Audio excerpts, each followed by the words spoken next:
Hey everyone, it's Kate Utassi and Nikki Marchessault, and we'd like to welcome you to our very first episode of our brand new podcast, Hammer Time, with Nikki and Kate. And hopefully Big Sean will not sue us for splicing together this awesome intro theme music. Hammer time, like, go stupid, go stupid, go stupid. I do it, wait, do it, wait, do it, do it.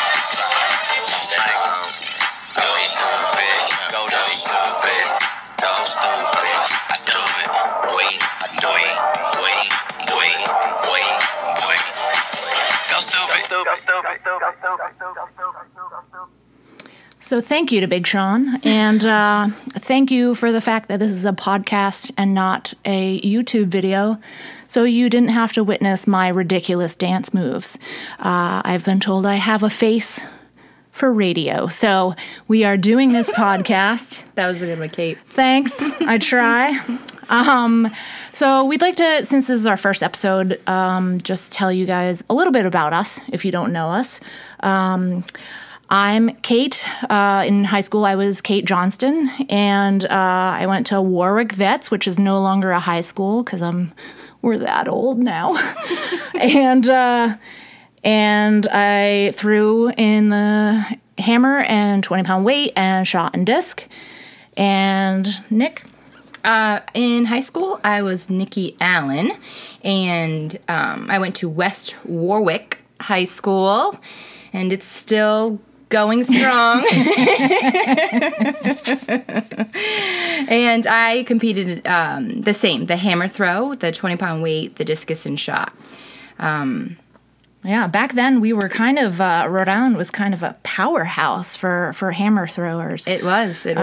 Mainly, maybe, because we were one of the only states that competed in high school in the hammer and the weight because it was just so dangerous. And people would they would remind us all the time that Rhode Island was one of the only states that threw the hammer. So it was almost like a little asterisk, like Pete Rose asterisk, any records he got was on steroids type of thing. Right. Allegedly. Right.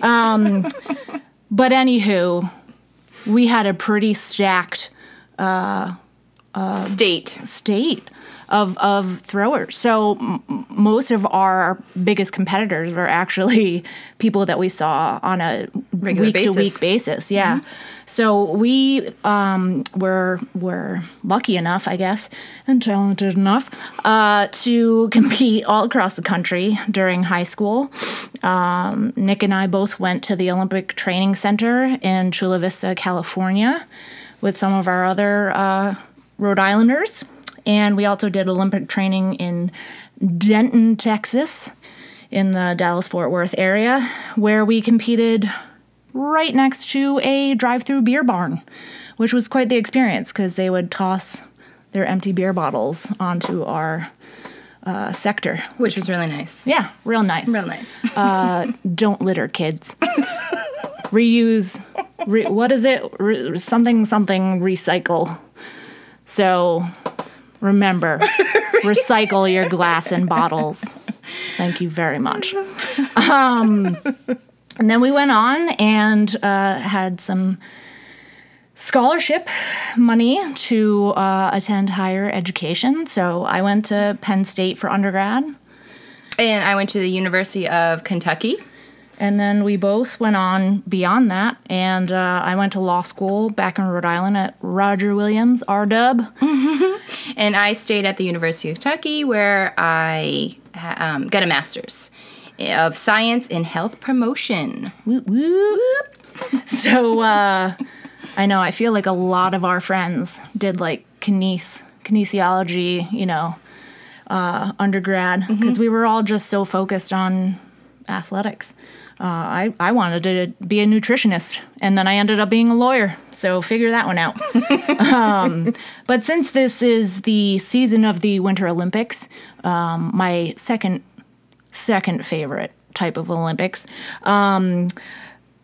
Nick, did you ever dream about going to the Olympics after college?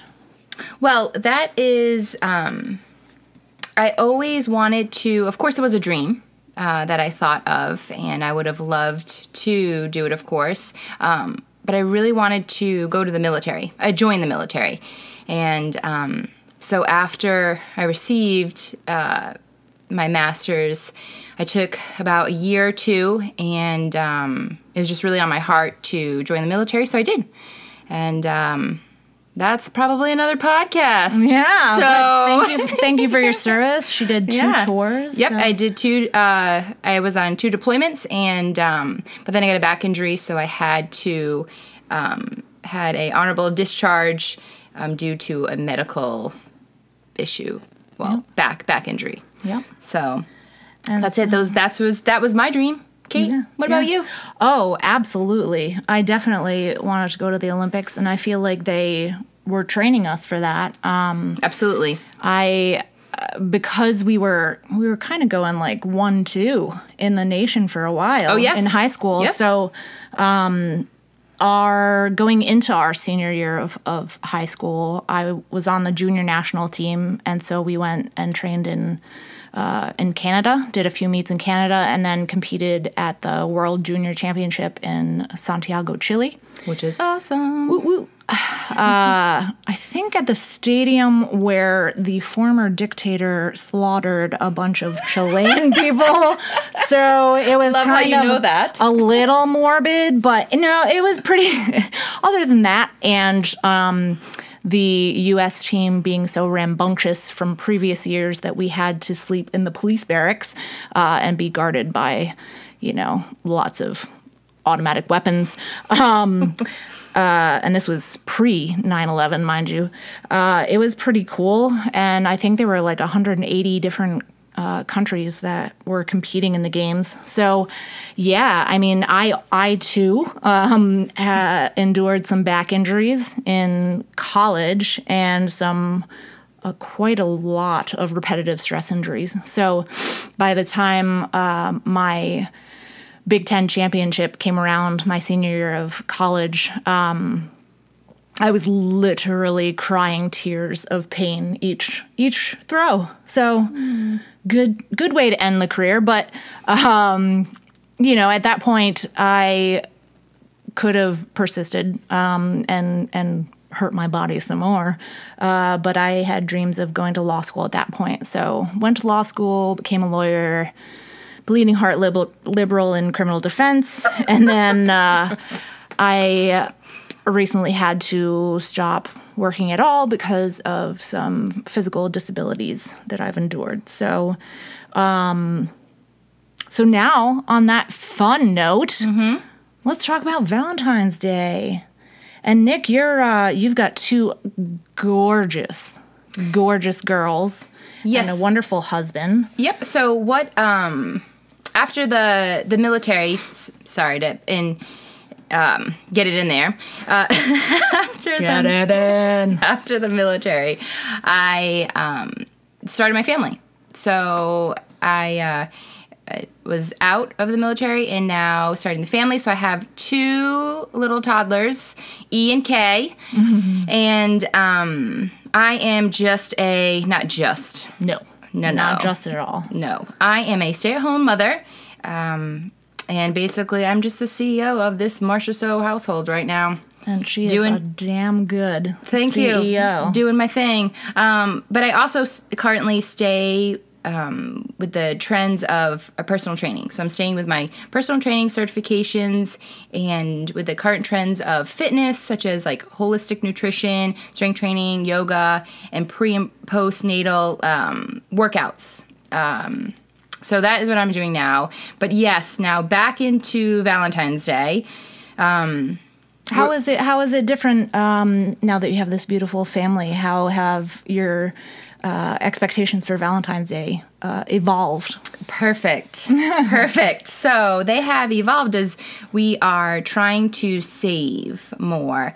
And with that, me and my husband and I are not buying as this isn't even proper English, hugely expensive Indulgently, gifts. maybe? There you go. Yeah, nice.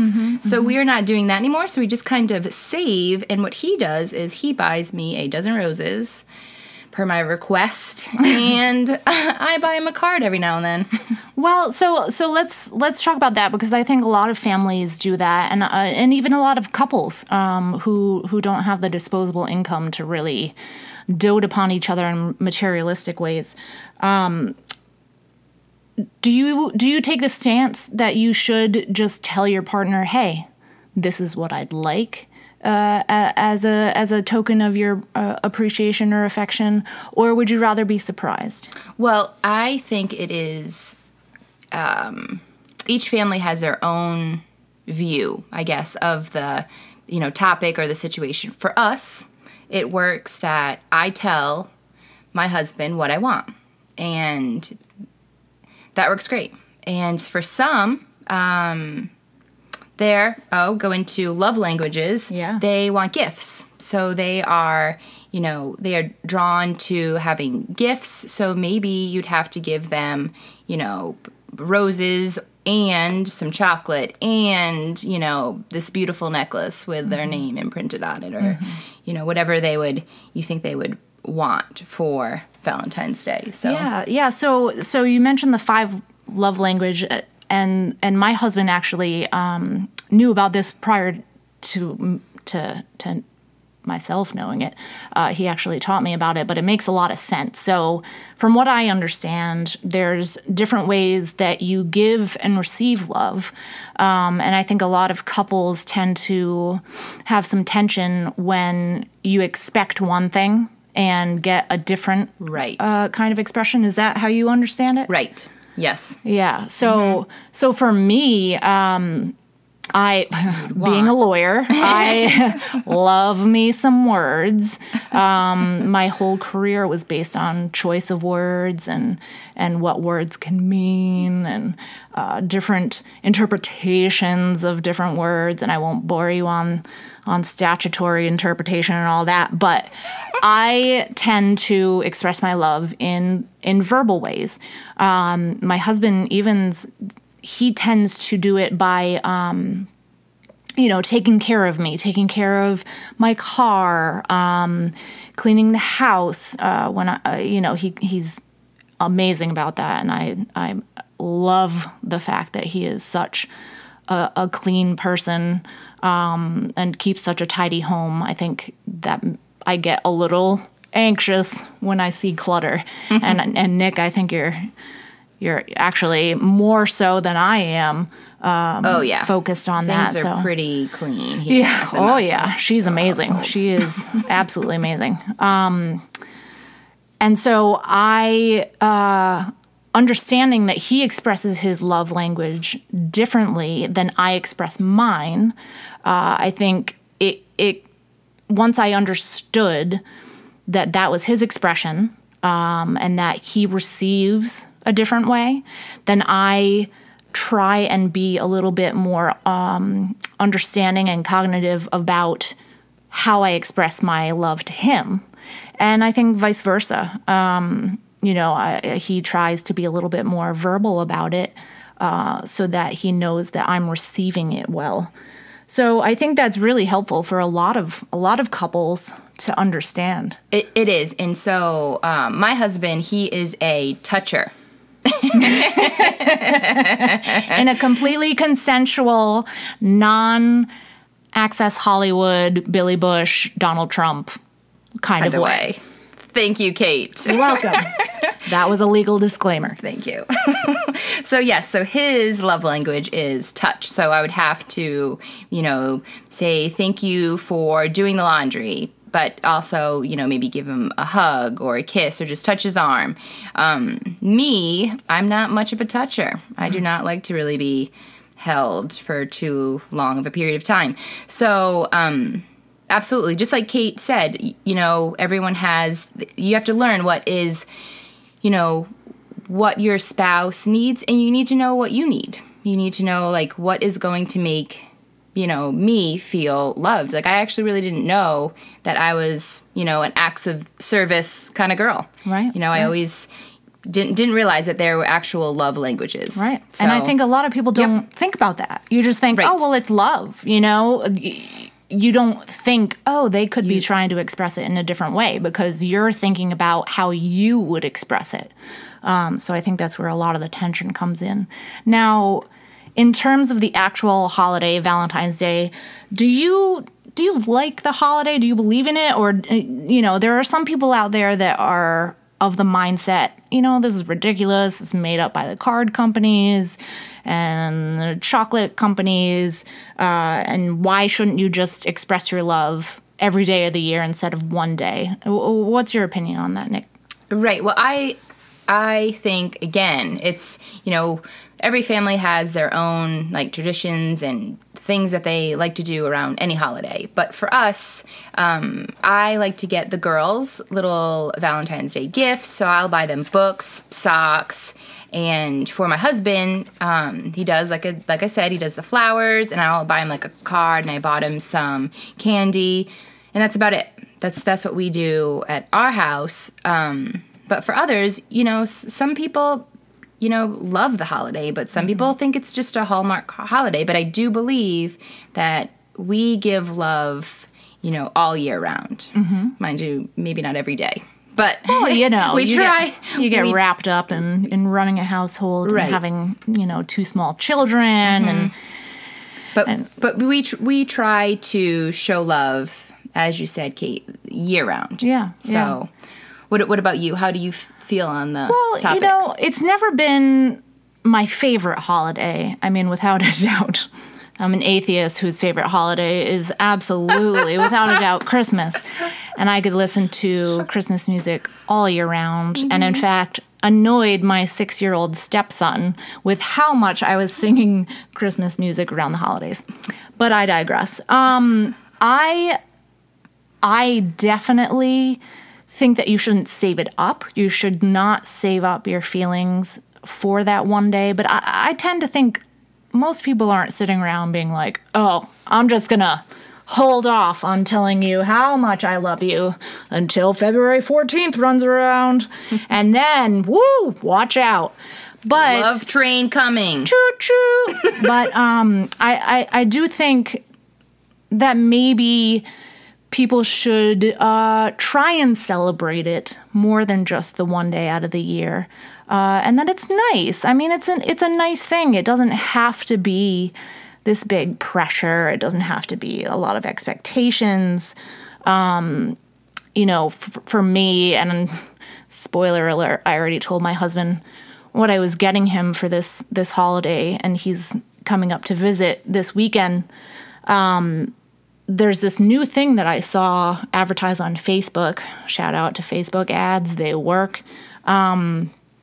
And sometimes I think they're almost reading your mind as to what you're thinking of perusing on Amazon or what have you. But I saw this ad for Love Book, and it's pretty cool. You can create your own caricatures. They're like little stick figures, and you can select your hairstyle and whether you have glasses or, for men, facial hair, skin tones. The body type. There's not really a body type. It's really just the stick. Okay. But so you're super skinny. Love it. Oh, yeah. Love that part.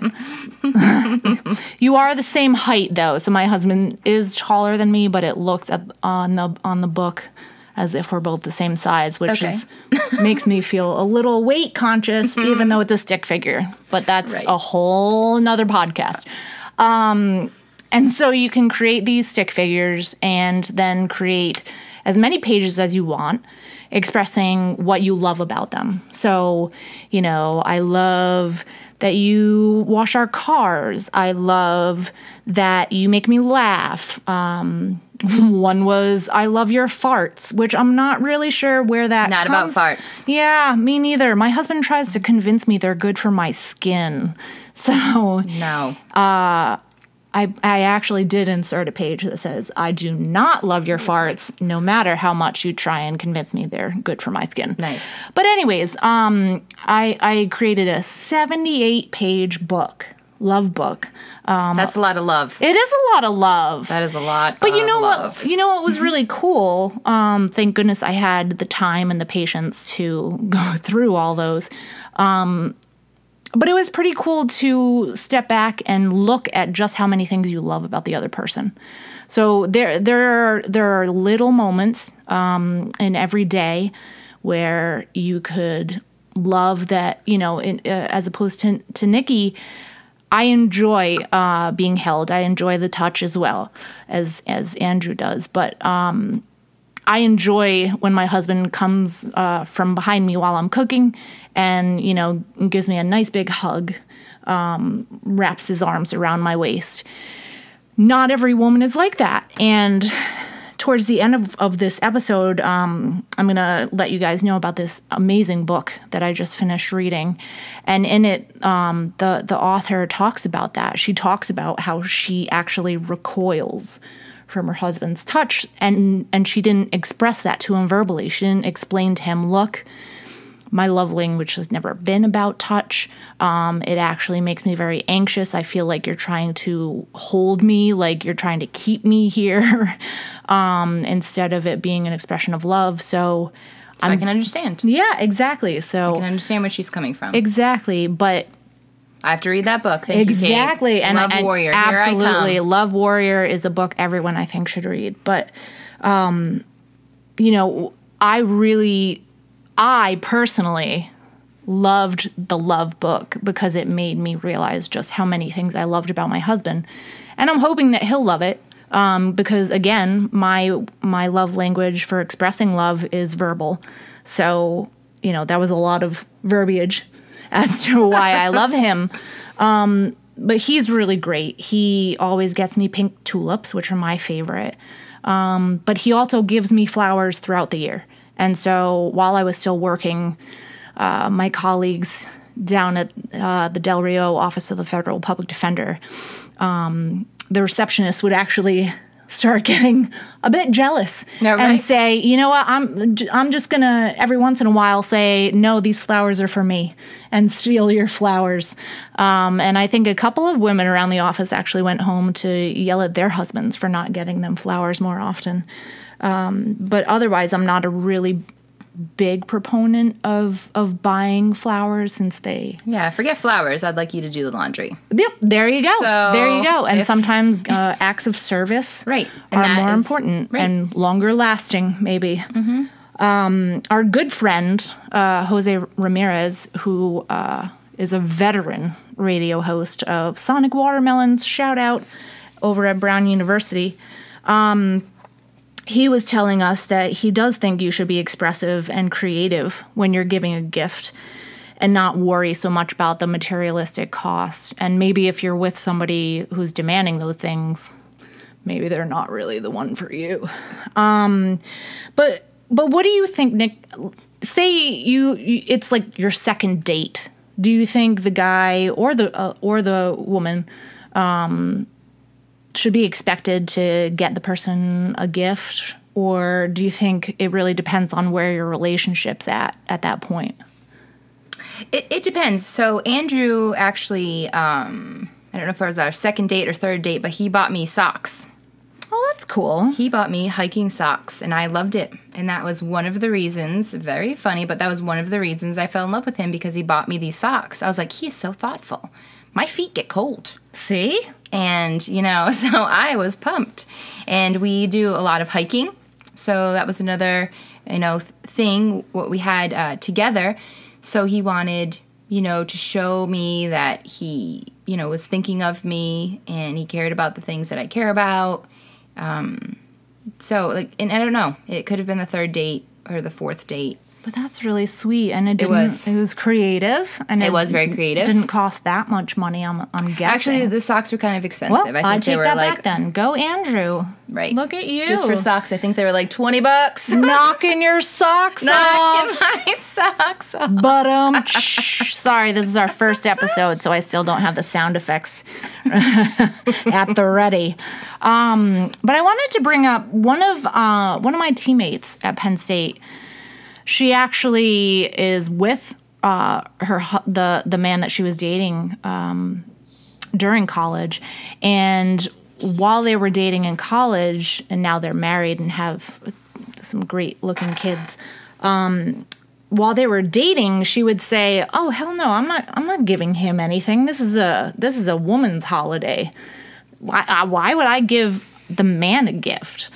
What do you think about that, Nikki? I don't know about that. I mean, I think if you're in a relationship, a heterosexual relationship, then it should not be just focused on the woman. No, it should not just be focused on the woman. You know, I've always bought the man a gift for Valentine's Day because I think we both should be loved, the woman and the man. Absolutely. Give us both some love. Absolutely. So I think I agree with you, Kate, that it should be both man and woman. Yeah. So I did want to bring up, I saw this kind of funny promotion that Hooters was having. Right. You go in on Valentine's Day, and I didn't check to see how it went, but I'm going to guess it upped their sales a little bit. For whoever wants to go to Hooters on Valentine's Day, you go in and you order 10 wings, and then you show them a picture of your ex, an actual printed picture, not a screenshot, and you tear it up in front of, I guess, some Hooters employee. And I guess you could also have them tear it up for you. And if you do that, you get another 10 wings free. So I don't know. I'm kind of big into karma. I don't really think that kind of almost burning a picture of your ex in effigy is really the thing that you want to be doing on Valentine's Day. I get celebrating, singles and Galentine's Day and all that stuff, but what do you think, Nick, about tearing up a photo of the ex? Well, me, with my God-loving self, I believe to just forgive and, give forgiveness and forget about it. So if you're holding on to your ex, you're holding on to that resentment and you're holding on to all those feelings that you just need to let go and, forgive him or her and just move on and be happy, with yourself and trust that basically, let, God handle it, mind you. However, I know Kate is an atheist, so that's we give, that's what makes it's so great about us is because we come from, two different. Oh, completely different stances on things. Right. And viewpoints and ideologies. I think we balance each other out pretty well, Sissa. I think so, yes. Yeah. Absolutely. And, it gives the audience out there to, I think so. Yeah. You guys let us know. Right. Let us know how we are as a duo. Right. But I think we're pretty fantastic. Thanks, but Seth. I think it gives, and it shows people, too, that, you can, like I said, it's not getting too much into God, but, I love God. Mm-hmm. Kate does her atheist thing or feels however way, but that doesn't stop us from, loving each other, as friends. So, and we have a lot of other different views, but that doesn't keep us from, I think it makes us better as people because, I see her views and she sees my views. So. Oh, absolutely. I think just in general, you should really spend your life getting to know people from all different backgrounds, cultures, ethnicities, religions, sexual orientations, places of origin. Right. I think to assume that you've got all the right answers is a little egomaniacal, in my opinion. Oh, good word. Thank you. Good word. I enjoy that word. Thank you. That's a good one. But yeah, so I mean, it's funny because just this morning I was watching Chris Rock's new comedy special on Netflix I think it's called Tambourine. And he talks about, I'm sorry, but what goes around does not always come around. Someone like Donald Trump, people are out there thinking, oh, one day he'll get his. Probably not. A lot of people actually fail up. And just because you're not a good person or a God-fearing person doesn't necessarily mean you're going to get yours and get what's coming to you. But I do believe there's some Eastern philosopher, it might have been Confucius. It's kind of escaping me right now.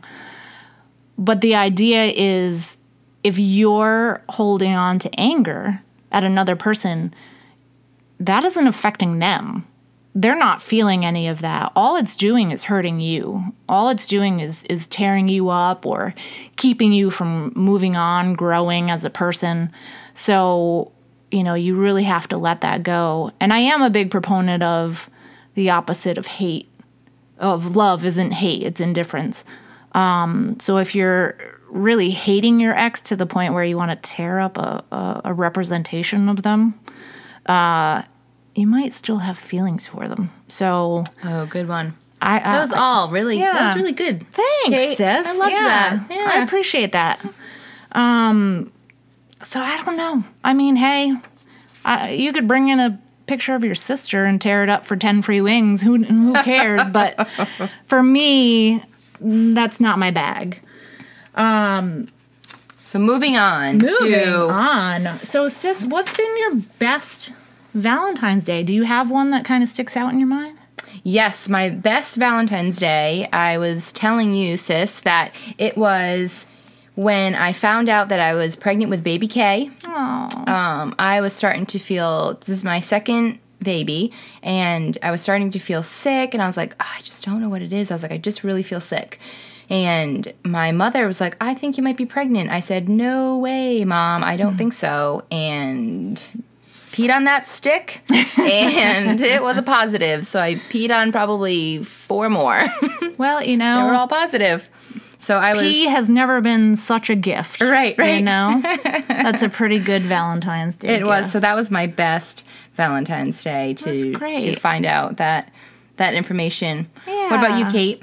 What was your best Valentine's Day? I would say, so Evans and I were living for a few years in Southwest Texas in Del Rio, which is 3 miles from Mexico, Ciudad de Acuña. And so there was wine country a few hours away. And so we decided to go up there and do some wine tasting, have some nice cheese. It was almost lavender season, so I actually brought home some pretty cool dried lavender and made some delicious lavender cookies. But on our way there, and for all of those listeners who are from Rhode Island, you can probably understand this. Yeah, you might not have the best cell service everywhere in the state, but you have some sort of reception. Whereas in the middle of nowhere in Texas, you can go for miles and there are no houses, no gas stations, and definitely no service. So my husband has this thing where he hates a lot of open apps on my phone running at the same time. I don't know what it is. I think it's part of that like cleanliness obsession. Clean up those apps. Clean up those apps. I don't know what it's doing to him, that it's hurting him that my apps are running, but he was tidying up my phone and he accidentally closed the Maps app. And so this is the first time we had been to wine country. We're in the back roads, not even on a major highway, in very rural Texas. And we try and open the Maps app back up, and there's absolutely no service. No service at all. So we have no idea where we're going. And this is the best Valentine's Day. It is. You know what? Thank you, because it was. That's for not getting into. Even though we got a little lost, we eventually got there. Had some great vino. What we probably should have done, neither of us drank that much, but they had these like van tours where you could almost like a party bus, but for the different vineyards.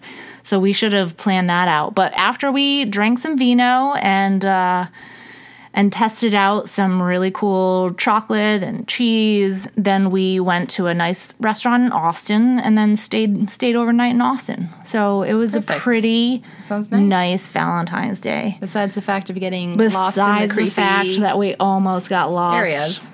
And who knows, we could have run out of gas. Oh my goodness. But it was still my best. Okay, so maybe it's a low bar, but I had a great time. So our worst. Let's get into our worst. So let's get into the bad stuff.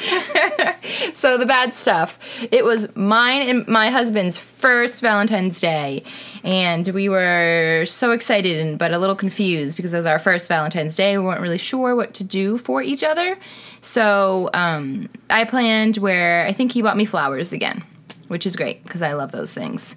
And then I bought him a pound of chocolate, this pound of chocolate bar, and it was fantastic.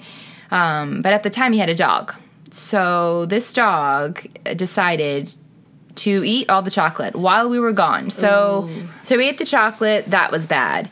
And I'll get more into what we did with the dog. So so then we're like, we're going to go out. But we worked out, which was great. But then it was starting to get late. And then we didn't make reservations for a restaurant. So we're like, oh, we're going to have sushi at this place that's a little sketchy. So we went to this sketchy sushi place. And then it hurt my belly. So that was awesome. And then we get home, and that's when we found out that the dog ate the chocolate. So everyone had a bad belly. Oh, yeah, so everyone had a bad belly. We had to take the dog to the emergency vet clinic. Oh, God. And we stayed there and had to wait for the poor dog to puke out all the chocolate. He actually had to stay overnight because he just ate too much chocolate. So I don't know if some of you listeners know, but if dogs eat chocolate, they could die. Yep. So poor little guy. He is fine. Dog is fine. He's doing great. He's actually living with my mother right now. Good. Living the doggy dream. So and sans not chocolate. Yeah, not eating any more chocolate. So that was like our worst. It was just not fun. You know, it wasn't really romantic. Then we had to stay, and then we were scared about the dog, so that was hard. And it was our first Valentine's Day, so we were both a little, like, awkward and didn't know what to do. But, you know, it turned out great because we got married. And so it must have been... bonded over... And we bonded at the vet clinic. Over a puking dog. Oh, yep, a puking dog, and he had to do poo-poos and everything. It was really disgusting. That's beautiful. Yep. That's beautiful. You. That was my worst. Yeah. So, Kate, I know you have a really nice worst Valentine's Day. Yours is, again, pretty creepy. So why don't you... Real creepy? Why don't you get into that creepy story, please? I will. Okay, so I'll backtrack a little bit. So right as I moved to Texas in November of 2014, and I had just ended a 13-year relationship, a 6-year marriage. And my counselor said, you know, when you're ready, you might want to try internet dating, which was very handy because, again, living so close to the border, you kind of want to weed out. Del Rio. Yeah. Not to knock Del Rio at all. No. What up, Del Rio peeps? But she said, you know what, try eHarmony. Shout out to eHarmony. Here would be a great little tagline for our nice little paid advertisement. Because eHarmony is the only one of them that I knew about that actually did a personality assessment test. That's what all those really annoying questions were at the beginning of setting up your profile. So it was supposed to kind of weed out the disturbed individuals or those with ill intent, if you will. And this was actually going to be the first time ever that I had dated as an adult. So I was like, okay, I'm gonna try this. I'm gonna try eHarmony. I'm gonna try and just take it slow, see how it goes. And I met this person, and he and I went out on a few dates, and we were actually dating for almost a month. And he came over for Valentine's Day. He forgot it was Valentine's Day. He slept for most of the day. He ended up being a pretty depressed individual. But he had previously told me how much he liked me and he saw a future together. Well, ladies and gents and everyone gender nonconforming. Nice. This person was basically a real-life version of Dexter Morgan, without, well, as far as I know, without the mass murdering. He admitted to me on Valentine's Day, the day of love, that he hadn't felt any emotions in 10 years. 10 years, a good decade. But that he believed... He liked you. Yes, that I was his closest chance to maybe one day being happy and feeling something again. And I said, wait a minute, you haven't felt any emotions in 10 years? And he said, yes. I said, you have a 9-year-old son. And he said, yeah. And I said, oh, well, nice knowing you. Not to be insensitive, but my previous relationship of 13 years, I had to try and pull someone out of a depression and be their main and almost only source of happiness. So I really didn't want to move across country just to do it all over again. He was also out of work and had fleas from his cats. And I had my 2 mini Shar-Peis that I was very concerned once he left the house that day as to whether he gave me fleas. He didn't, goodness. Thankfully. He didn't. That would have just been the icing on the cake. Oh, that is a nice story. Yeah. Kate, that is a good one. eHarmony's personality assessment did not pick up on the real life version of Dexter. And I found him.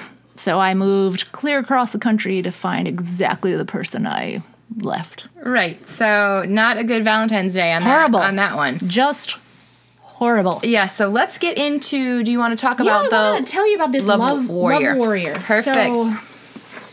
So, being disabled and being back in Rhode Island, I hit up my local library real hard. And I have loved getting into reading autobiographies and memoirs. I don't know what it is. It just, I enjoy that because I know it to be a mostly true story, and I want to learn more about different individuals' lives and how they feel and think. Right, and I don't want to interrupt you because I'd love to do that, Please. Kate. So I'm just going to shout out to the libraries. Yes. Because you can request books and you can go in there with your children or without your children and just pick up the books instead of trying to sit there on the computer figuring out what books you want or if they have the books in. And most libraries will be able to request a book from another library, and they send you an email and let you know when the book is in, and then you can just go pick up all your books. So it's fantastic, and it's free.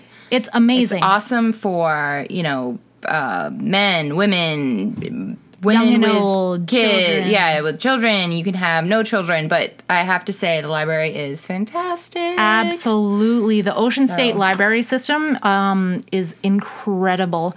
And like Nikki was saying, you can request books from all over and have them sent to your local library and have them put in the reserve section so you can just pick them up and drop them back off at your library. But you can also go to any other library in the state and check any book out from any one of them. Right. You can also rent DVDs. It's almost I forgot about way that. better than Redbox. Sorry, Redbox, to steal your business. But I've done a one-night rental of some of the very latest movies that have come out on DVD. I have requested and gone through all 4 previous seasons of Chicago PD. So you can get TV series. You can get audiobooks. You can get CDs. I have burnt hundreds of CDs. Just a note, there is a 99 item limit that you can have. They previously said it was unlimited, but it's actually 99. And I had more than 99 checked out. And she got in trouble. And I got in trouble, and that's the reason why I found out about the 99 limit. Because you're telling a lawyer unlimited, I'm going to think you mean unlimited. So anywho, and you can also download audiobooks and ebooks from onto your tablets and your phones. Also, I actually didn't even know this. Yep. Okay. And believe me, I know like every single service. Sometimes they screen movies at the library. It's just, I love it. Anywho. Awesome. Go library. Go Love library. Warrior book. Here we go. Love Warrior book by Glennon Doyle Melton. So I don't remember how specifically I heard about this book, but it was a 2016 Oprah's Book Club selectee. Okay. And normally I'm not too much into Oprah's Book Club, but I had heard that it was a really, really good book. So I checked it out this week, and oh my God, you know what? Have you ever had a book where just after reading a few pages, you're just completely captivated? Yes. Oh, it was incredible. So this woman was an amazing storyteller. And she was so unabashedly honest about her struggles with bulimia, drug and alcohol abuse, and just generally since the age of 10 kind of feeling like an outsider in the world. So the book, she talks about getting married, having 3 beautiful children, and she's really getting into her new roles as wife and mother. She becomes sober the moment she finds out that she's pregnant with her oldest son, which is actually on Mother's Day, which I thought was pretty cool, considering your story about Valentine's Day. Yeah, it is. But then super cool. 10 years into the marriage, her husband admits that he's been having one-night stands since just a few months after their wedding. Oh, boy. Yeah. So at this point, Glennon has to decide what her future's going to look like, whether... She must have been pretty mad. Yeah.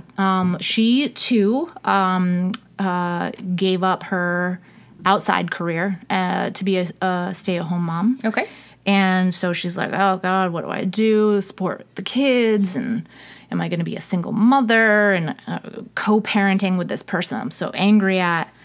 So her description about her feelings of anger and betrayal at this seemingly perfect man destroying her family was really, really just... I loved how honest she was. And I think I can really connect to books where you're really talking about your true feelings instead of giving this superficial, like, Facebook, oh, I have the perfect family and husband. And you want to be authentic. Exactly. So she turns to spirituality. She goes to counseling, and eventually she realizes that, you know, if she can ask her higher power, and she really identified with the Virgin Mary, if she can ask her higher power for forgiveness for being flawed, for having these addictions, then why couldn't her husband do the same to a higher power? So not to say that she was ready to forgive him, but she saw him as being forgiven by the same higher power that had given her forgiveness, which I thought was really deep, because when you get mad at a person in your relationship, you tend to vilify them. So you think, especially if they betrayed you, if they did something wrong or hurt you, then you tend to see them as just this kind of evil person who's just inflicting harm upon you. But they're also their own person who's going through their own struggles. So she realizes that maybe her husband isn't just a monster. Maybe he's just flawed like she is. So she tries to co-parent and stay strong for her kids and heal herself. And during this journey, which is why I'm bringing it up on this Valentine's Day episode, she really gets into understanding the struggle to have self-love and to love and honor her mind, body, and soul. So I really identify with that because, especially because of my disabilities, I've had feelings of extreme anger at my body and almost felt like, oh God, if I could exist in the world without a physical form, then that would be so great if it was just my mind and my soul.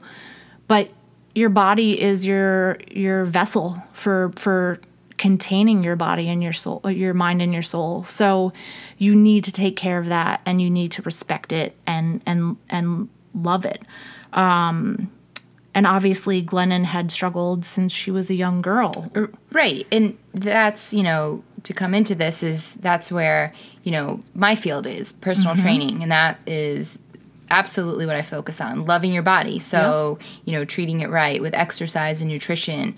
And so many women and men, have body image issues, Absolutely. which, I have the same body image issues probably as, a ton of women out there, especially after having children, 2 humongous 10-pound babies, and I had 2 C-sections. Yeah. Your belly is just not the same.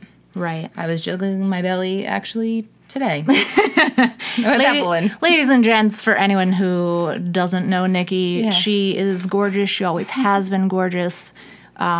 She is a hell of a lot smaller than I will ever be. So, but it's really, and I think that is actually portrayed really well on the show This Is Us, because there is a very morbidly obese woman on it, Kate.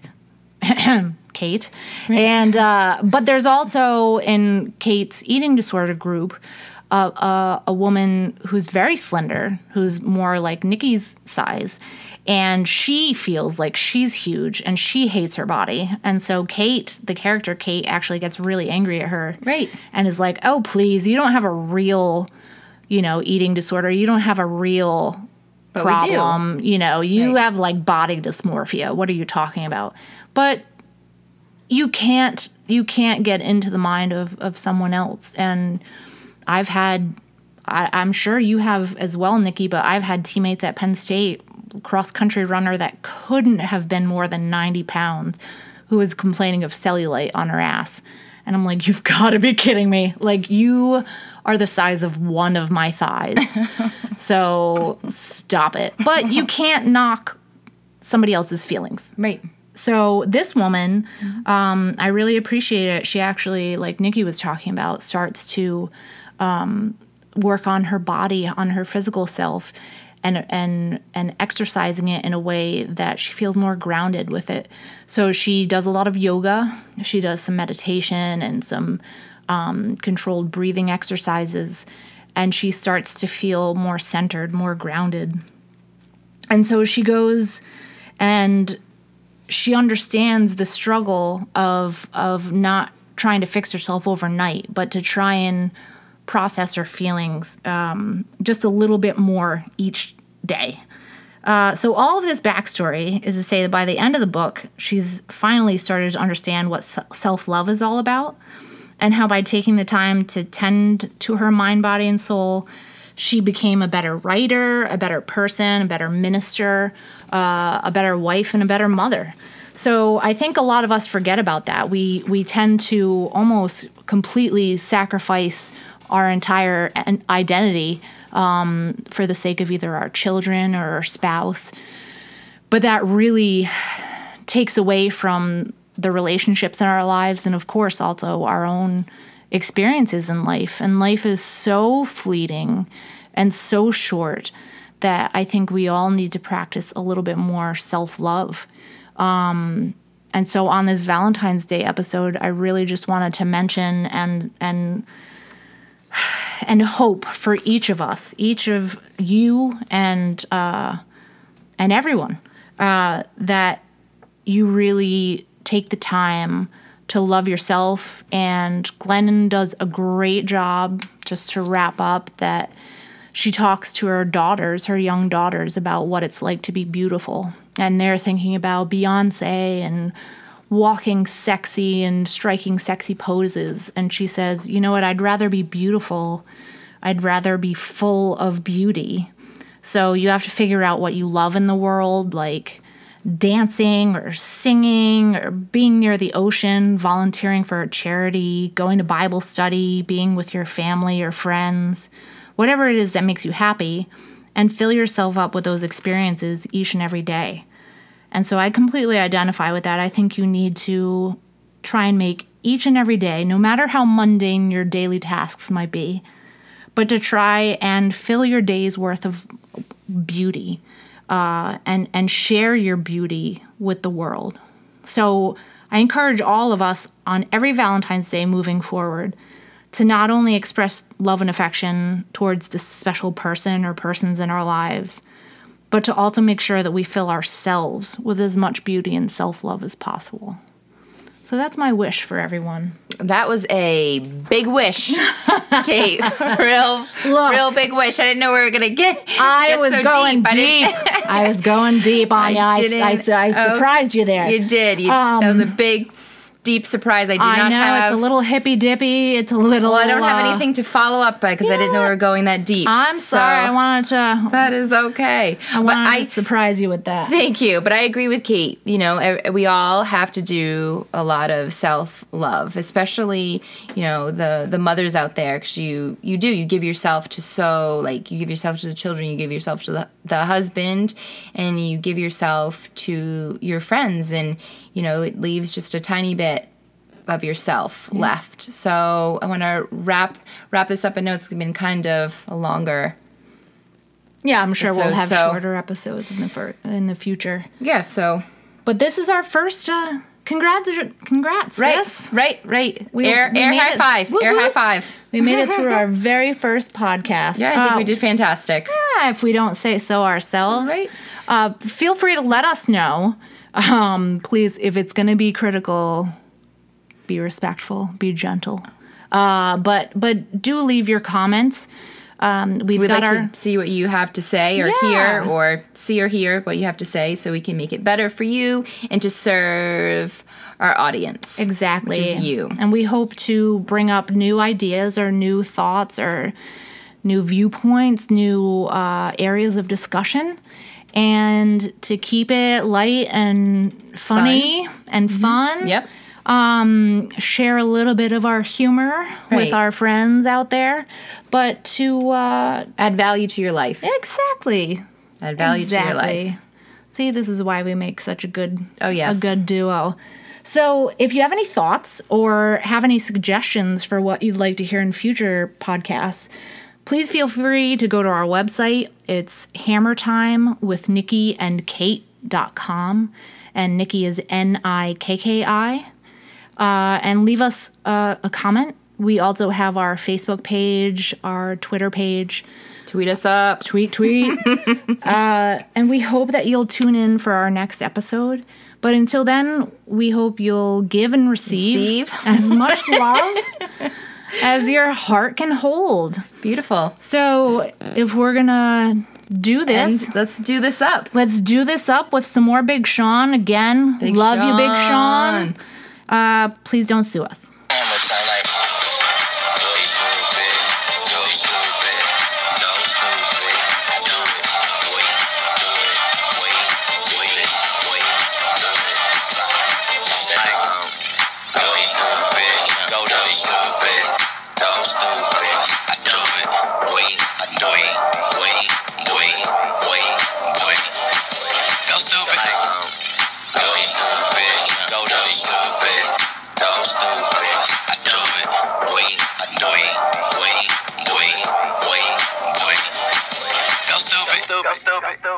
Stupid.